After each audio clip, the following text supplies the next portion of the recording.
Hi, everybody. Queen Crystal King in the building. Well, I was researching felons' voting rights in Illinois, and I ended up with 13 states that allow felons to vote, whether they're on parole or probation. It's very interesting to me because it covers a lot. Illinois, Hawaii, Indiana, Massachusetts, Michigan, Montana, New Hampshire, North Dakota, Ohio, Oregon, Pennsylvania, Rhode Island, and the District of Columbia. They allow felons to vote even if you're on probation or parole. Now, there are some states that will not allow you to vote if you're on probation or parole, but I just gave you 13 states that says that you can. It was a simple Google search. If you can text, if you can chat, if you can dial a phone, you can Google search.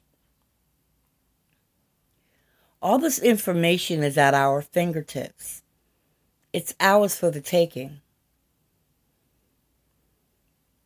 No longer can they say, if you want to hide something from a black man or a black woman, put it in a book. I thought that was the most ignorant statement.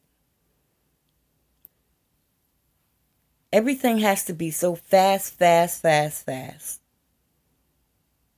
So no, it's not a regular thing to reach for a book. Those that do, I appreciate it. But now we have Google search, so you don't have to worry about that. Information pops right up. If you want to vote, and I pray that you do, please have your registration up to date. Make sure you have your birth certificate, your social security card, your driver's license. You need to update that. You also would need a marriage certificate. If you're divorced, widowed, or your spouse is deceased, you still need that marriage certificate. I was watching CNN the last election, and they started talking about the increase in felons registering to vote. It wasn't a large number, but it was larger than the last number. And at least they acknowledged it.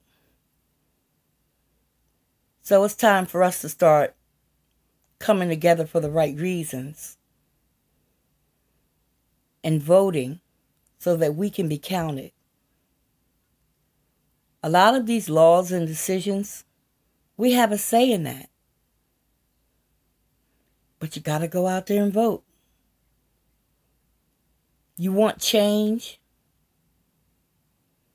You're going to have to do something that you never did to get something that you never had. We can do this. I will be talking about felons' voting rights on up until voting day, if I have to.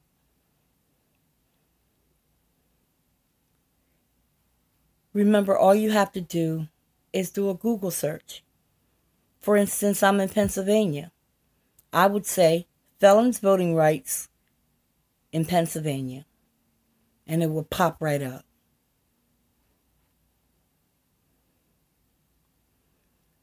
As a people, we have to stand taller. We have to realize that we are worth fighting for. We are. These votes that you cast in November affect your children and your children's children. If they're saying make America great again, then that means they want to go backwards. And when you go backwards in history, that's not good for us as a people. We want to go forward. If you want change, if you want a say in what's going on, if you're tired and you're fed up with this particular presidency, then we got to get out there and vote. I'm going to practice what I preach. I vote every time. But this particular election, it is detrimental to our very being. That was a little dramatic, but so close to the truth. I'm shaking. I want to give you these states again that they're saying that you can vote even if you're on probation or parole. And the states again are Hawaii, Illinois, Indiana, Massachusetts, Michigan, Montana, New Hampshire, North Dakota, Ohio, Oregon, Pennsylvania, Rhode Island, and the District of Columbia. You can vote even if you're on probation or parole. Make sure that you're registered to vote. I saw something in my Google search where it was a young lady who went to Cook County Jail, and she was registering prisoners to vote.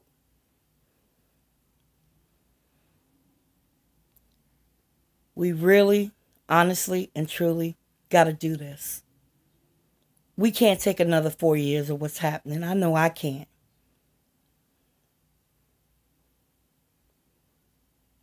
I appreciate you. And I hope that you have taken this message in the sincerity that I meant it. Vote. Don't let anything stop you. We had agitators last time, which is people who come to the voting polls and try to cause chaos and mayhem. But it's okay. There are laws that protect us.